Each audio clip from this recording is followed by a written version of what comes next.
The Problem of Thor Bridge, by Arthur Conan Doyle, read by Martin Prichard. Somewhere in the vaults of the Bank of Cox & Co. at Charing Cross, there is a travel-worn and battered dispatch box with my name, John H. Watson, Mr. D., late Indian Army, painted upon the lid. It is crammed with papers, nearly all of which are records of cases to illustrate the curious problems which Mr. Sherlock Holmes had at various times to examine. Some, and not the least interesting, were complete failures, and as such will hardly bear narrating, since no final explanation is forthcoming. A problem without a solution may interest the student, but can hardly fail to annoy the casual reader. Among these unfinished tales is that of Mr. James Phillimore, who, stepping back into his own house to get his umbrella, was never more seen in this world.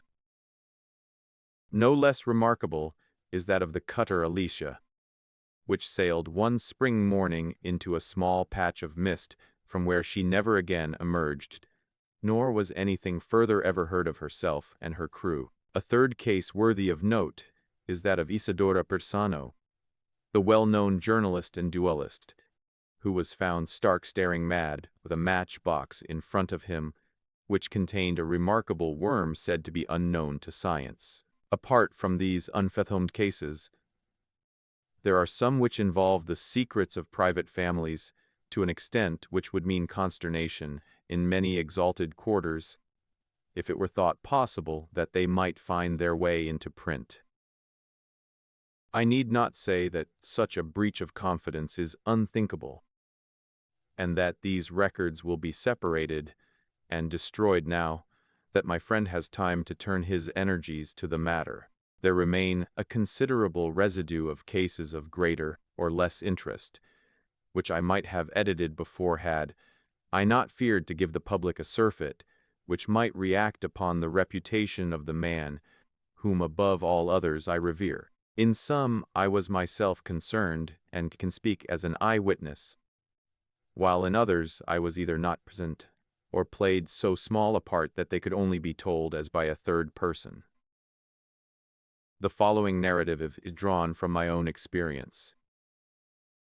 It was a wild morning in October, and I observed as I was dressing how the last remaining leaves were being whirled from the solitary plane tree, which graces the yard behind our house. I descended to breakfast, prepared to find my companion in depressed spirits, for all great artists, he was easily impressed by his surroundings. On the contrary, I found that he had nearly finished his meal, and that his mood was particularly bright and joyous, with that somewhat sinister cheerfulness which was characteristic of his lighter moments. "You have a case, Holmes," I remarked. "The faculty of deduction is certainly contagious, Watson," he answered. "It has enabled you to probe my secret. Yes, I have a case. After a month of trivialities and stagnation, the wheels move once more. Might I share it?" "There is little to share, but we may discuss it when you have consumed the 2 hard-boiled eggs with which our new cook has favored us. Their condition may not be unconnected with the copy of the Family Herald which I observed yesterday upon the hall table.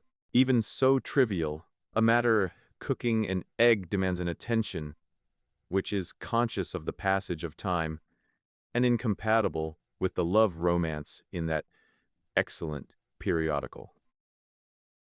A quarter of an hour later the table had been cleared, and we were face to face. He had drawn a letter from his pocket. "You have heard of Neil Gibson, the Gold King?" he said. "You mean the American senator? Well, he was once senator for some western state, but is better known as the greatest gold-mining magnate in the world. Yes, I know of him. He has surely lived in England for some time. His name is very familiar. Yes, he bought a considerable estate in Hampshire some 5 years ago. Possibly you have already heard of the tragic end of his wife?" "Of course, I remember it now. That is why the name is familiar. But I really know nothing of the details. Holmes waved his hand towards some papers on a chair. I had no idea that the case was coming my way, or I should have had my extracts ready, said he. The fact is that the problem, though exceedingly sensational, appeared to present no difficulty. The interesting personality of the accused does not obscure the clearness of the evidence. That was the view taken by the coroner's jury, and also in the police court proceedings. It is now referred to the assizes at Winchester. I fear it is a thankless business. I can discover facts, Watson, but I cannot change them. Unless some entirely new and unexpected ones come to light, I do not see what my client can hope for. Your client. Ah, I forgot I had not told you. I am getting into your involved habit, Watson, of telling a story backward. You had best read this first. The letter which he handed to me, written in a bold, masterful hand, ran as follows: Claridge's Hotel, October 3rd. Dear Mr. Sherlock Holmes, I can't see the best woman God ever made go to her death without doing all that is possible to save her. I can't explain things. You can't even try to explain them. But I know beyond all doubt that Miss Dunbar is innocent. You know the facts. Who doesn't? It has been the gossip of the country, and never a voice raised for her. It's the damned injustice at all that makes me crazy. That woman has a heart that wouldn't let her kill a fly. Well, I'll come at 11 tomorrow and see if you can get some ray of light in the dark. Maybe I have a clue and don't know it. Anyhow, all I know and all I have and all I am are for your use if only you can save her. If ever in your life your powers, put them now into this case. Yours faithfully, J. Neil Gibson. There you have it, said Sherlock Holmes, knocking out the ashes of his after-breakfast pipe and slowly refilling it. That is the gentleman I await. As to the story, you have hardly time to master all these papers. So I must give it to you in a nutshell if you are to take an intelligent interest in the proceedings. This man is the greatest financial power in the world, and a man, as I understand, of most violent and formidable character. He married a wife, the victim of this tragedy, of whom I know nothing save that she was past her prime, which was the more unfortunate as a very attractive governess superintended the education of 2 young children. These are the 3 people concerned, and the scene is a grand old manor house, the center of a historical English state. Then as to the tragedy. The wife was found in the grounds nearly half a mile from the house, late at night, clad in her dinner dress, with a shawl over her shoulders and a revolver bullet through her brain. No weapon was found near her, and there was no local clue as to the murder. No weapon near her. Watson, mark that. The crime seems to have been committed late in the evening, and the body was found by a gamekeeper about 11 o'clock, when it was examined by the police and by a doctor before being carried up to the house. Is this too condensed, or can you follow it clearly? It is all very clear. But why suspect the governess? Well, in the first place there is some very direct evidence.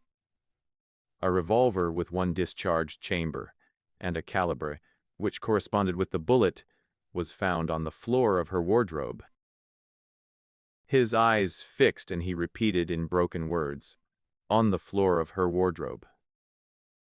Then he sank into silence, and I saw that some train of thought had been set moving, which I should be foolish to interrupt. Suddenly, with a start, he emerged into brisk life once more.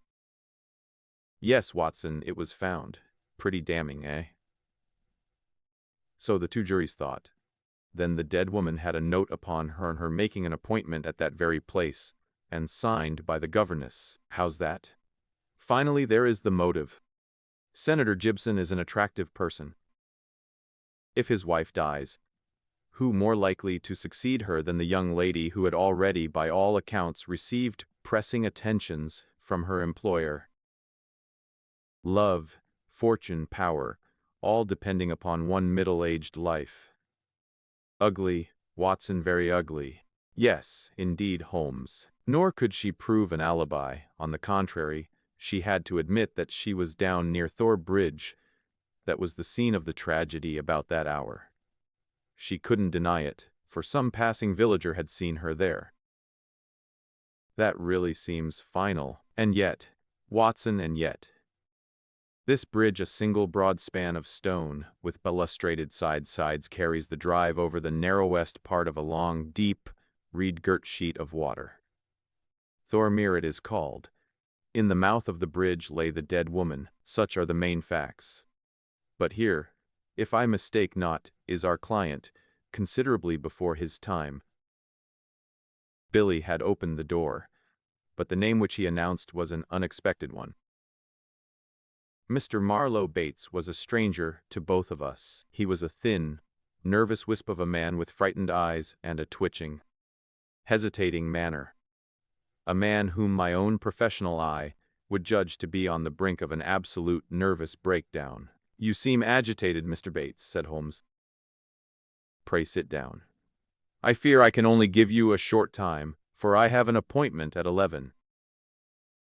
"I know you have," our visitor gasped, shooting out short sentences like a man who is out of breath. "Mr. Gibson is coming." "Mr. Gibson is my employer. I am manager of his estate. Mr. Holmes, he is a villain, an infernal villain." "Strong language, Mr. Bates. I have to be emphatic, Mr. Holmes, for the time is so limited. I would not have him find me here for the world. He is almost due now. But I was so situated that I could not come earlier. His secretary, Mr. Ferguson, only told me this morning of his appointment with you, and you are his manager. I have given him notice. In a couple of weeks I shall have shaken off his accursed slavery. A hard man, Mr. Holmes, hard to all about him. Those public charities are a screen to cover his private iniquities. But his wife was his chief victim. He was brutal to her, yes, sir, brutal. How she came by her death I do not know, but I am sure that he had made her life a misery to her. She was a creature of the tropics, a Brazilian by birth, as you know. No, it had escaped me. Tropical by birth and tropical by nature. A child of the sun and of passion. She had loved him as such women can love, but when her own physical charms had faded, I am told that they once were great, there was nothing to hold him. We all liked her and felt for her and hated him for the way that he treated her. But he is plausible and cunning. That is all I have to say to you. Don't take him at his face value. There is more behind. Now I'll go. No, don't detain me. He is almost due." With a frightened look at the clock, our strange visitor literally ran to the door and disappeared. Well, said Holmes after an interval of silence. "Mr. Gibson seems to have a nice loyal household. But the warning is a useful one, and now we can only wait till the man himself appears." Sharp at the hour, we heard a heavy step upon the stairs, and the famous millionaire was shown into the room. As I looked upon him, I understood not only the fears and dislike of his manager, but also the execrations which so many business rivals have heaped upon his head. If I were a sculptor and desired to idealize the successful man of affairs, iron of nerve and leathery of conscience, I should choose Mr. Neil Gibson as my model. His tall, gaunt, craggy figure had a suggestion of hunger and rapacity. An Abraham Lincoln keyed to base uses instead of high ones would give some idea of the man. His face might have been chiseled in granite, hard-set, craggy, remorseless, with deep lines upon it, the scars of many a crisis. Cold gray eyes, looking shrewdly out from under bristling brows, surveyed us each in turn. He bowed in perfunctory fashion as Holmes mentioned my name, and then, with a masterful air of possession, he drew a chair up to my companion and seated himself, with his bony knees almost touching him. "Let me say right here, Mr. Holmes," he began, "that money is nothing to me in this case. You can burn it if it's any use in lighting you to the truth. This woman is innocent, and this woman has to be cleared, and it's up to you to do it. Name your figure." "My professional charges are upon a fixed scale," said Holmes coldly. "I do not vary them, save when I remit them altogether." "Well, if dollars make no difference to you, think of the reputation. If you pull this off, every paper in England and America will be booming you. You'll be the talk of 2 continents. "Thank you, Mr. Gibson. I do not think that I am in need of booming. It may surprise you to know that I prefer to work anonymously, and that it is the problem itself which attracts me. But we are wasting time. Let us get down to the facts. I think that you will find all the main ones in the press reports. I don't know that I can add anything which will help you. But if there is anything you would wish more light upon, well, I am here to give it." "Well, there is just one point." "What is it?" "What were the exact relations between you and Miss Dunbar?" The Gold King gave a violent start and half rose from his chair. Then his massive calm came back to him. "I suppose you are within your rights, and may be doing your duty in asking such a question, Mr. Holmes." "We will agree to suppose so," said Holmes. "Then I can assure you that our relations were entirely, and always those of an employer towards a young lady whom he never conversed with, or ever saw, save when she was in the company of his children." Holmes from his chair. "I am a rather busy man, Mr. Gibson," said he, "and I have no time or taste for aimless conversations. I wish you good morning." Our visitor had risen also, and his great loose figure towered above Holmes. There was an angry gleam from under those bristling brows, and a tinge of color in the sallow cheeks. "What the devil do you mean by this, Mr. Holmes? Do you dismiss my case?" "Well, Mr. Gibson, at least I dismiss you. I should have thought my words were plain." "Plain enough, but what's at the back of it? Raising the price on me, or afraid to tackle it, or what? I've a right to a plain answer." "Well, perhaps you have," said Holmes. "I'll give you one. This case is quite sufficiently complicated to start with, without the further difficulty of false information." "Meaning that I lie." "Well, I was trying to express it as delicately as I could. But if you insist upon the word, I will not contradict you." I sprang to my feet, for the expression upon the millionaire's face was fiendish in its intensity, and he had raised his great knotted fist. Holmes smiled languidly and reached his hand out for his pipe. "Don't be noisy, Mr. Gibson. I find that after breakfast even the smallest argument is unsettling. I suggest that a stroll in the morning air and a little quiet thought will be greatly to your advantage." With an effort the Gold King mastered his fury. I could not but admire him, for by a supreme self-command he had turned in a minute from a hot flame of anger to a frigid and contemptuous indifference. "Well, it's your choice. I guess you know how to run your own business. I can't make you touch the case against your will. You've done yourself no good this morning, Mr. Holmes, for I have broken stronger men than you. No man ever crossed me and was the better for it. So many have said so, and yet here I am," said Holmes, smiling. "Well, good morning, Mr. Gibson. You have a good deal yet to learn." Our visitor made a noisy exit, but Holmes smoked in imperturbable silence with dreamy eyes fixed upon the ceiling. "Any views?" he asked at last. "Well, Holmes, I must confess that when I consider that this is a man who would certainly brush any obstacle from his path, and when I remember that his wife may have been an obstacle and an object of dislike, as that man Bates plainly told us, seems to me." "Exactly, and to me also. But what were his relations with the governess, and how did you discover them?" When I considered the passionate, unconventional, unbusinesslike tone of his letter and contrasted it with his self-contained manner and appearance, it was pretty clear that there was some deep emotion which centered upon the accused woman, upon the victim. We've got to understand the exact relations of those three people if we are to reach the truth. You saw the frontal attack which I made upon him, and how imperturbably he received it. Then I bluffed him by giving him the impression that I was absolutely certain, when in reality I was only extremely suspicious. Perhaps he will come back? He is sure to come back. He must come back. He can't leave it where it is. Isn't that a ring? There is his footstep. Mr. Gibson, I was just saying to Dr. Watson that you were somewhat overdue. The Gold King had re-entered the room in a more chastened mood than he had left it. His wounded pride still showed in his resentful eyes, but his common sense had shown him that he must yield if he would attain his end. I've been thinking it over, Mr. Holmes, and I feel that I have been hasty in taking your remarks amiss.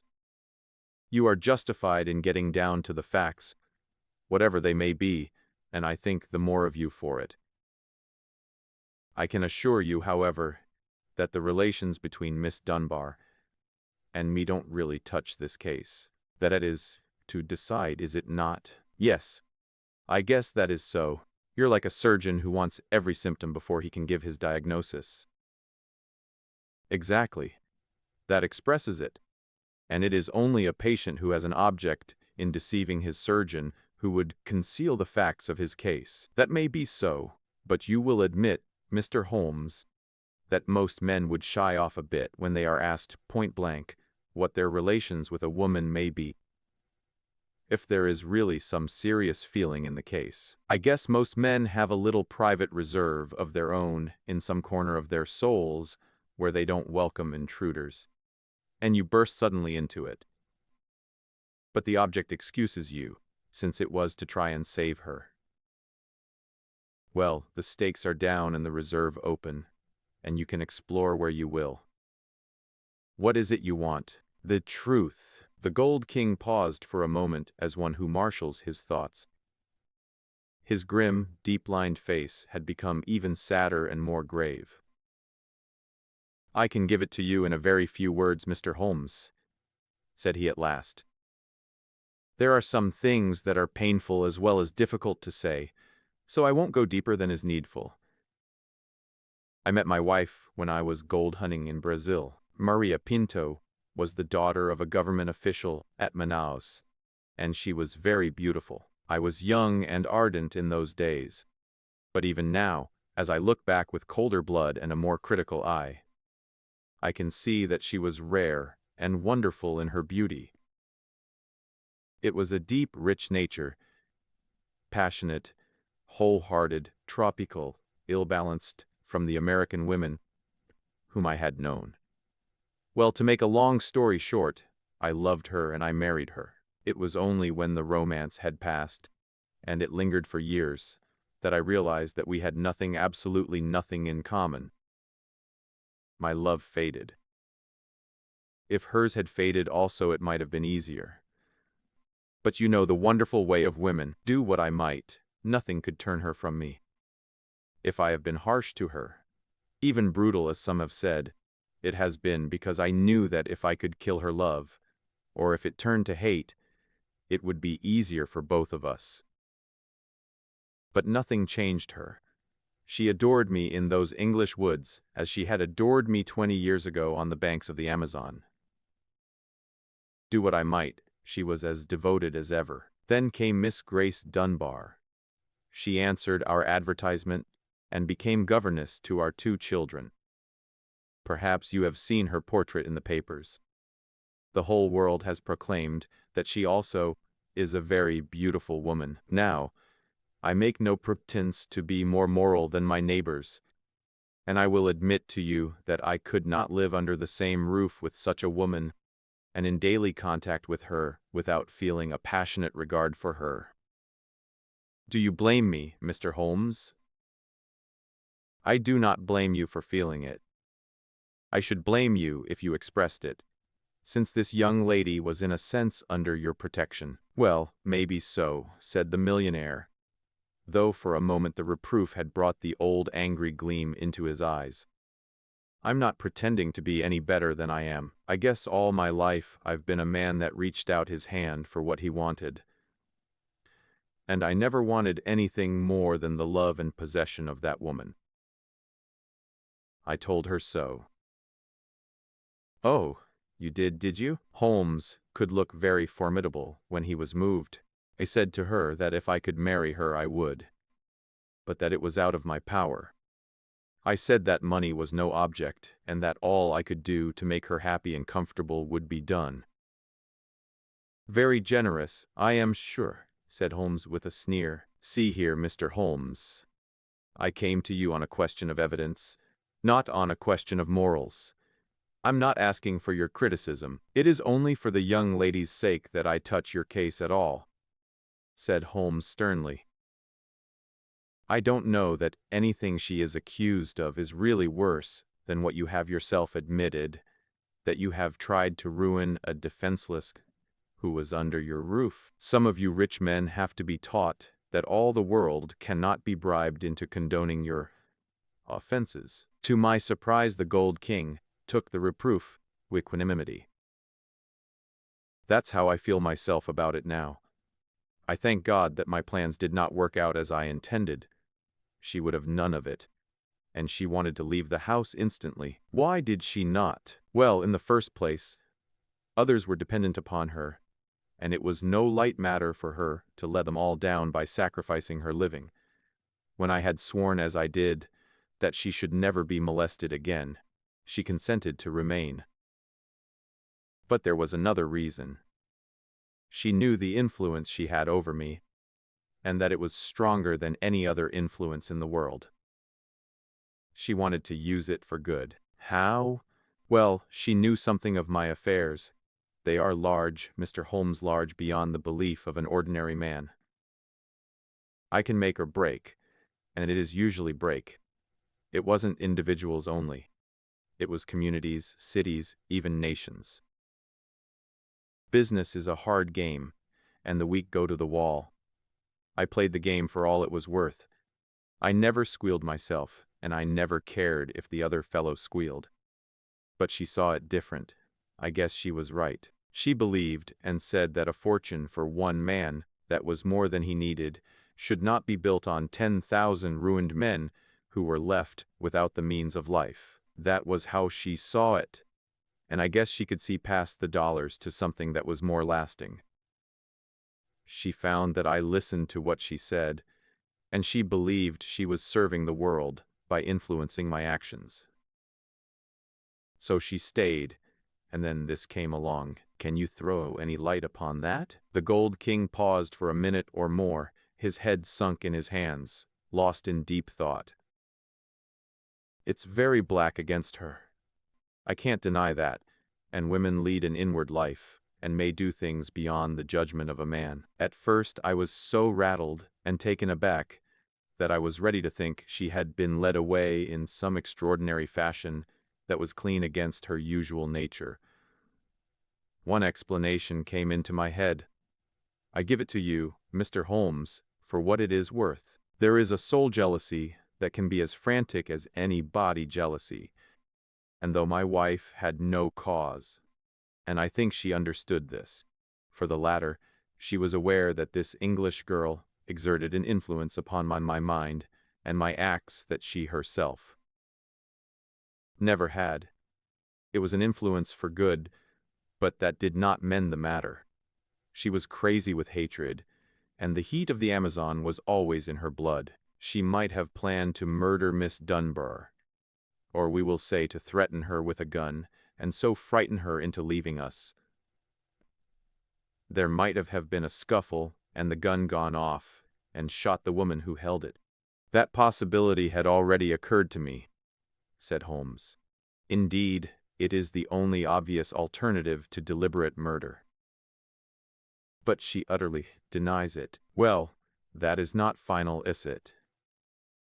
One can understand that a woman placed in so awful a position might hurry home. Still, in her bewilderment, holding the revolver. She might even throw it down among her clothes, hardly knowing what she was doing, and when it was found she might try her way out by a total denial, since all explanation was impossible.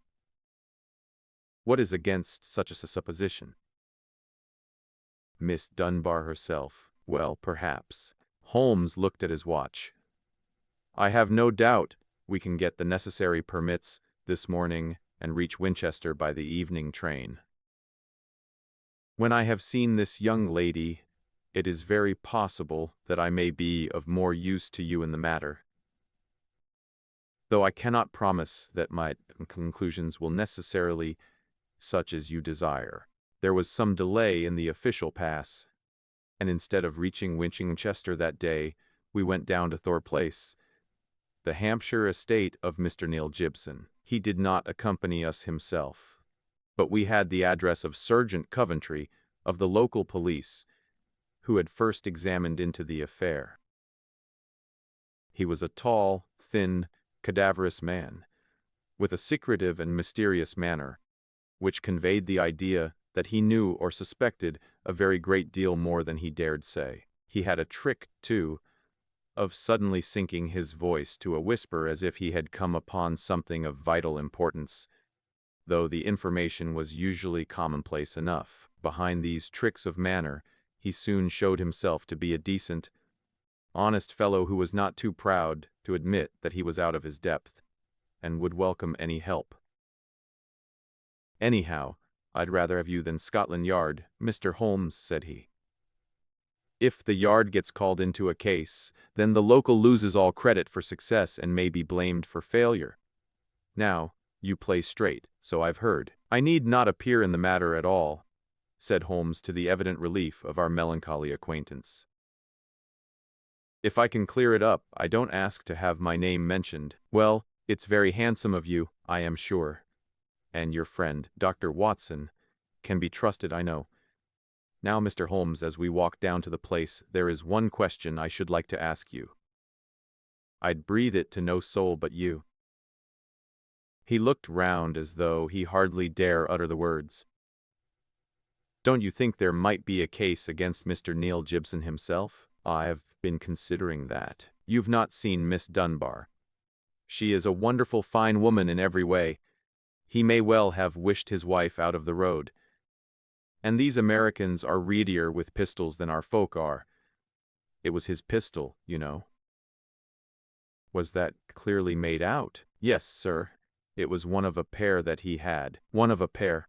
Where is the other? Well, the gentleman has a lot of firearms of one sort and another. We never quite matched that particular pistol, but the box was made for two. If it was one of a pair, you should surely be able to match it. Well, we have them all laid out at the house, if you would care to look them over. Later, perhaps.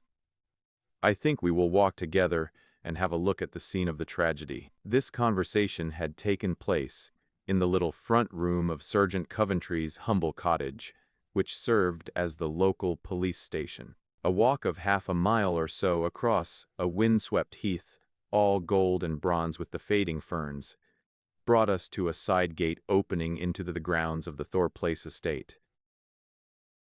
A path led us through the pheasant preserves, and then from a clearing we saw the widespread, half-timbered house, half Tudor and half Georgian, upon the crest of the hill. Beside us there was a long, reedy pool, constricted in the center, where the main carriage drive passed over a stone bridge, but swelling into small lakes on either side. Our guide paused at the mouth of this bridge, and he pointed to the ground. That was where Mrs. Gibson's body lay. I marked it by that stone. I understand that you were there before it was moved? Yes, they sent for me at once. Who did? Mr. Gibson himself. The moment the alarm was given and he had rushed down with others from the house, he insisted that nothing should be moved until the police should arrive. That was sensible. I gathered from the newspaper report that the shot was fired from close quarters. Yes, sir, very close. Near the right temple? Just behind it, sir. How did the body lie? On the back, sir. No trace of a struggle. No marks. No weapon. The short note from Miss Dunbar was clutched in her left hand. Clutched, you say? Yes, sir. We could hardly open the fingers. That is of great importance. It excludes the idea that anyone could have placed the note there after death. After death, in order to furnish a false clue. Dear me. The note, as I remember, was quite short. I will be at Thor Bridge at 9 o'clock. G. Dunbar. Was that not so? Yes, sir. Did Dunbar admit writing it? Yes, sir. What was her explanation? Her defense was reserved for the assizes. She would say nothing. The problem is certainly a very interesting one. The point of the letter is very obscure. Is it not? Well, sir, said the guide, it seemed, if I may be so bold as to say so, the only really clear point in the whole case. Holmes his head. Granting that the letter is genuine and was really written, it was certainly received some time before, say, 1 hour or... Why, then, was this lady still clasping it in her left hand? Why should she carry it so carefully? She did not need to refer to it in the interview. Does it not seem remarkable? Well, sir, as you put it, perhaps it does. I think I should like to sit quietly for a few minutes and think it out. He seated himself upon the stone ledge of the bridge, and I could see his quick gray eyes darting their questioning glances in every direction. Suddenly he sprang up again and ran across to the opposite parapet, whipped his lens from his pocket, and began to examine the stonework. This is curious, said he. Yes, sir, we saw the chip on the ledge. I expect it's been done by some passerby. The stonework was gray, but at this one point it showed white for a space not larger than a sixpence. When examined closely, one could see that the surface was chipped as by a sharp blow. It took some violence to do that, said Holmes thoughtfully. With his cane he struck the ledge several times without leaving a mark. Yes, it was a hard knock, in a curious place too. It was not from above but from below, for you see that it is on the lower edge of the parapet. But it is at least 15 feet from the body. Yes, it is 15 feet from the body. It may have nothing to do with the matter, but it is a point worth noting. I do not think that we have anything more to learn here. There were no footsteps, you say? The ground was iron hard, sir. There were no traces at all. Then we can go. We will go up to the house first and look over these weapons of which you speak. Then we shall get on to Winchester, for I should desire to see Miss Dunbar before we go farther. Mr. Neil Gibson had not returned from town, but we saw in the house the neurotic Mr. Bates, who had called upon us in the morning. He showed us with a sinister relish the formidable array of firearms of various shapes and sizes, which his employer had accumulated in the course of an adventurous life. Mr. Gibson has his enemies, as anyone would expect who knew him and his methods. He sleeps with a loaded revolver inside his bed. He is a man of violence, sir, and there are times when all of us are afraid of him. I am sure that the poor lady who has passed was often terrified. Did you ever physical violence towards her? No, I cannot say that. But I have heard words which were nearly as words of cold, cutting contempt, even before the servants. Our millionaire does not seem to shine in private life, remarked Holmes as we made our way to the station. Well, Watson, we have come on a good many facts, some of them new ones, and yet I seem some way from my conclusion. In spite of the very evident dislike which Mr. Bates has to his employer, I gather from him that when the alarm came he was undoubtedly in his library. Dinner was over at 8:30, and all was normal up to then. It is true that the alarm was somewhat late in the evening, but the tragedy certainly occurred about the hour named in the note. There is no evidence at all that Mr. Gibson had been out of doors since his return from town at 5 o'clock. On the other hand, Miss Dunbar, as I understand it, admits that she had made an appointment to meet Mrs. Gibson at the bridge. Beyond this she would say nothing, as her lawyer had advised her to reserve her defense.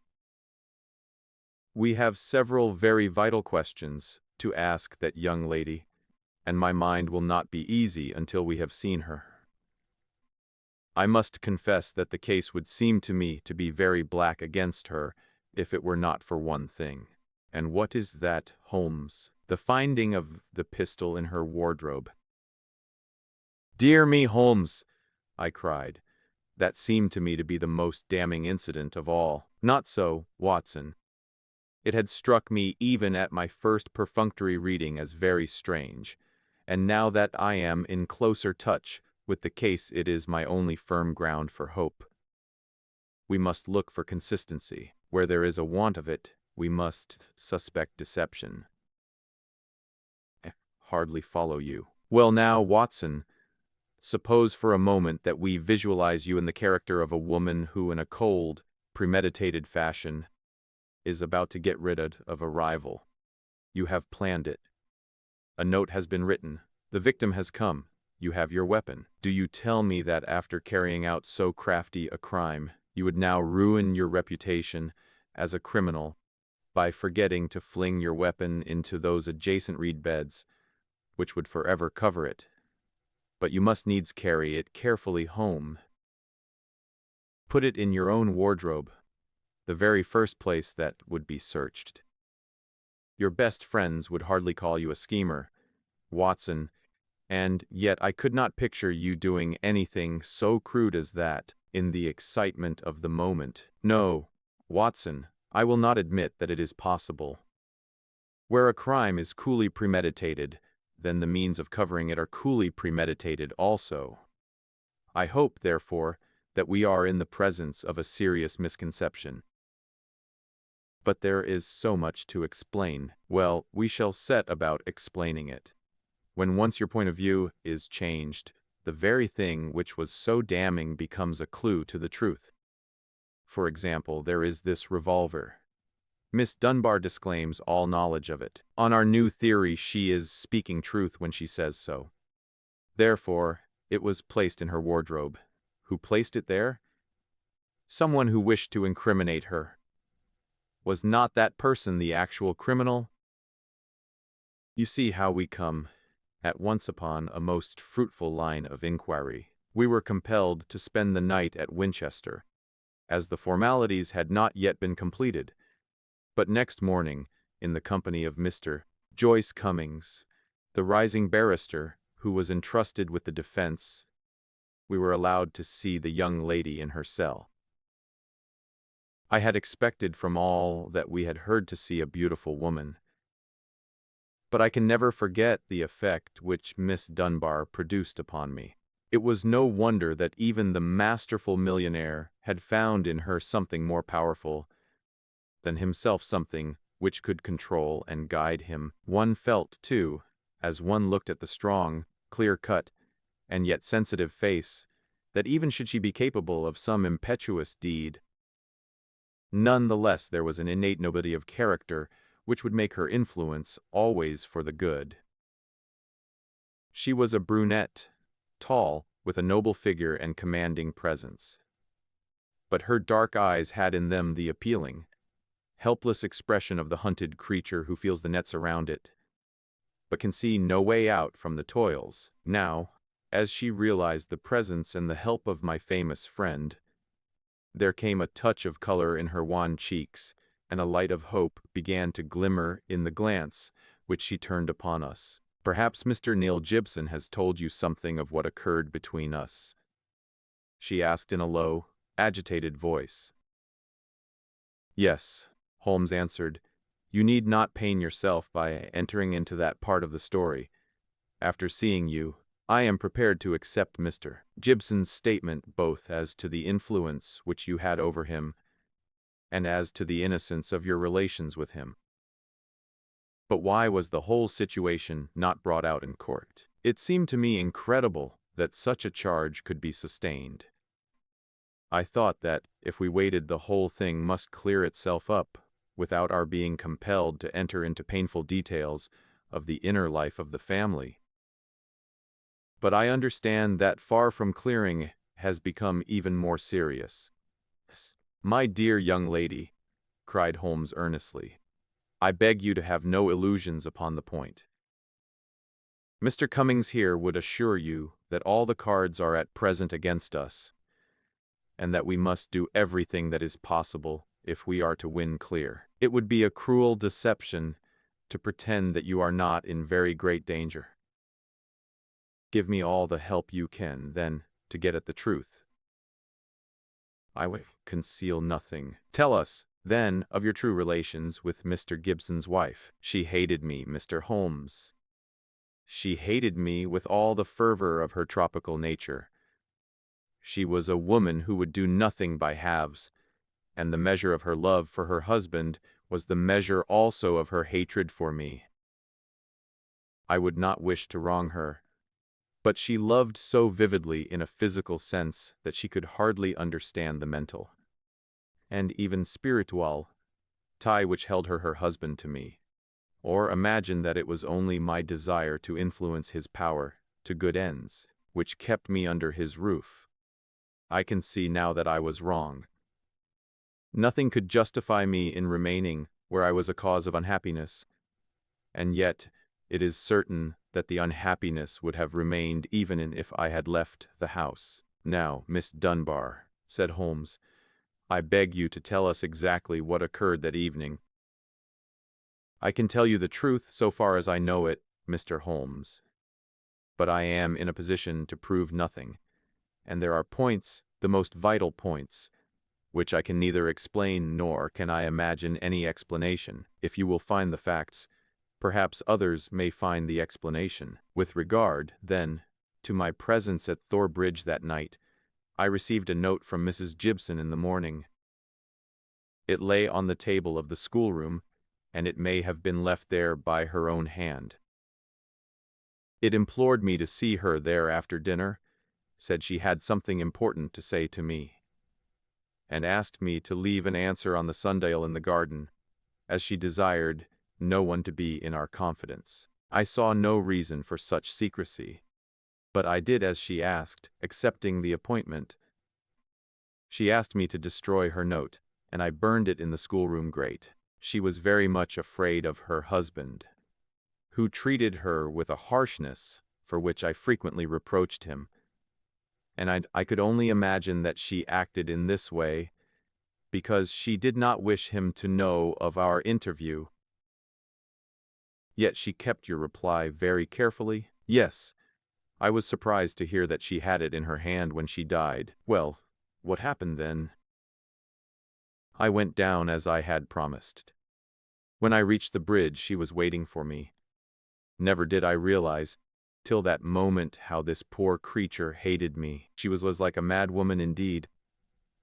I think she was a mad woman, subtly mad with the deep power of deception which insane people may have.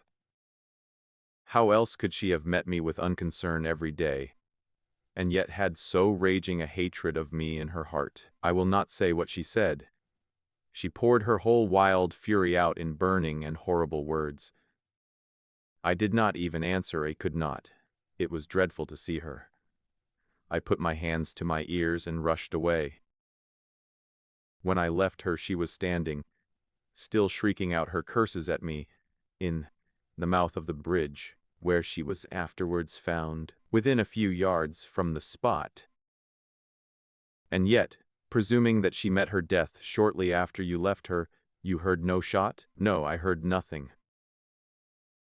But indeed, Mr. Holmes, I was so agitated and horrified by this terrible outbreak that I rushed to get back to the peace of my own room, and I was incapable of noticing anything which happened. You say that you returned to your room. Did you leave it again before next morning? Yes. When the alarm came that the poor creature had met her death, I ran out with the others. Did you see Mr. Gibson? Yes. He had just returned from the bridge when I saw him. He had sent for the doctor and the police. Did he seem to you much perturbed? Mr. Gibson is a very strong, self-contained man. I do not think that he would ever show his emotions on the surface. But I, who knew him so well, could see that he was deeply concerned. Then we come to the all-important point. This pistol that was found in your room. Had you ever seen it before? Never, I swear it. When was it found? Next morning, when the police made their search. Among your clothes? Yes, on the floor of my wardrobe, under my dresses. You could not guess how long it had been there? It had not been the morning before. Who do you know? Because I tidied out the wardrobe. That is final. Then someone came into your room and placed the pistol there in order to inculpate you. It have been so. And when? It could only have been at mealtime, or else at the hours when I would be in the schoolroom with the children, as you were, when you got the note. Yes, from that time onward for the whole morning. Thank you, Miss Dunbar.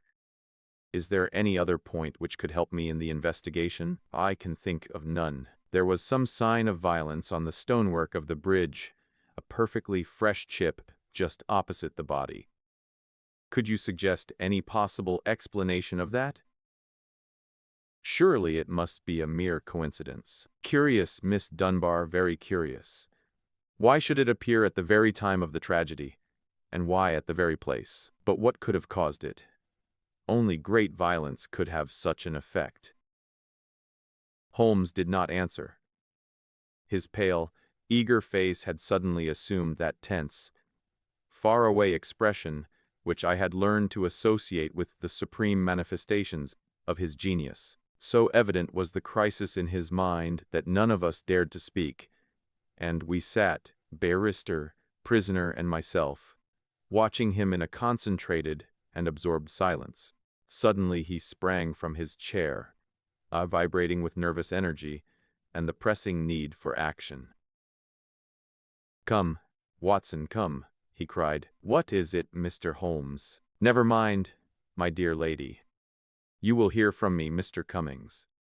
With the help of the God of justice, I will give you a case which will make England ring. You will get news by tomorrow, Miss Dunbar. And meanwhile take my assurance that the clouds are lifting, and that I have every hope that the light of truth is breaking through." It was not a long journey from Winchester to Thor Place, but it was long to me in my impatience, while for Holmes it was evident that it seemed endless. For, in his nervous restlessness, he could not sit still, but paced the carriage or drummed with. Suddenly, however, as we neared our destination, he seated himself opposite to me.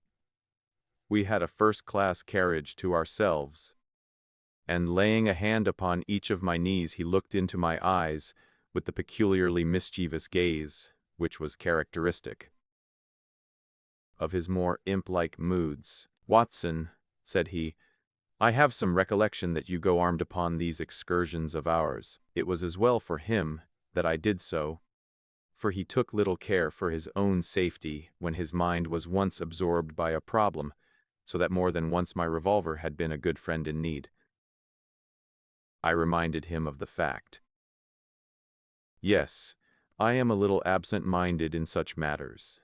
But have you your revolver on you?" I produced it from my hip pocket, a short, handy, but very serviceable little weapon. He undid the catch, shook out the cartridges, and examined it with care. "It's heavy, remarkably heavy," said he. "Yes, it is a solid bit of work." He mused over it for a minute. "Do you know, Watson," said he, "I believe your revolver is going to have a very intimate connection with the three which we are investigating." "My dear Holmes, you are joking." "No, Watson, I am very serious. There is a test before us. If the test comes off, all will be clear. And the test will depend upon the conduct of this little weapon. One cartridge out. Now we will replace the other 5 and put on the safety catch. So, that increases the weight and makes it a better reproduction." I had no glimmer of what was in his mind, nor did he enlighten me, but sat lost in thought until we pulled up in the Little Hampshire station. We secured a ramshackle trap, and in a quarter of an hour were at the house of our confidential friend, the sergeant. A clue. Holmes, what is it? It all depends upon the behavior of Dr. Watson's revolver, said my friend. Here it is. Now, officer, can you give me 10 yards of string? The village shop provided a ball of stout twine. I think that this is all we will need, said Holmes. Now, if you please, we will get off on what I hope is the last stage of our journey. The sun was setting and turning the rolling Hampshire moor into a wonderful autumnal panorama. The sergeant, with many critical and incredulous glances, which showed his deep doubts of the sanity of my companion, lurched along beside us. As we approached the scene of the crime, I could see that my friend, under all his habitual coolness, was in truth deeply agitated. Yes, he said in answer to my remark. You have seen me miss my mark before, Watson. I have an instinct for such things, and yet it has sometimes played me false. It seemed a certainty when first it flashed across my mind in the cell at Winchester. But one drawback of an active mind is that one can always conceive alternative explanations which would make our scent a false one. And yet, well, Watson, we can but try. As he walked, he had firmly tied one end of the string to the handle of the revolver. We had now reached the scene of the tragedy. With great care he marked out under the guidance of the policeman the exact spot where the body had been stretched. He then hunted among the heather and the ferns until he found a considerable stone. This he secured to the other end of his line of string, and he hung it over the parapet of the bridge so that it swung clear above the water. He then stood on the fatal spot, some distance from the edge of the bridge, with my revolver in his hand, the string being taut between and the heavy stone on the farther side. Now for it, he cried. At the words he raised the pistol to his head and then let go his grip.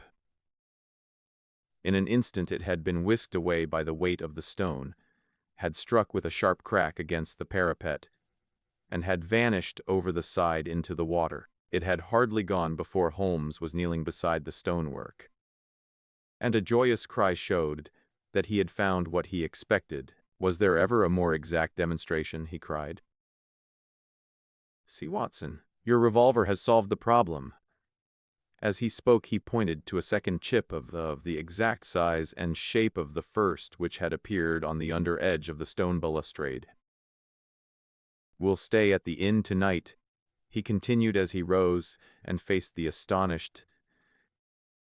You will, of course, get a grappling hook, and you will easily restore my friend's revolver. You will also find beside it the revolver, string and weight, which this vindictive woman attempted to disguise her own crime, and to fasten a charge of murder upon an innocent victim. You can let Mr. Gibson know that I will see him in the morning, when steps can be taken for Miss Dunbar's vindication.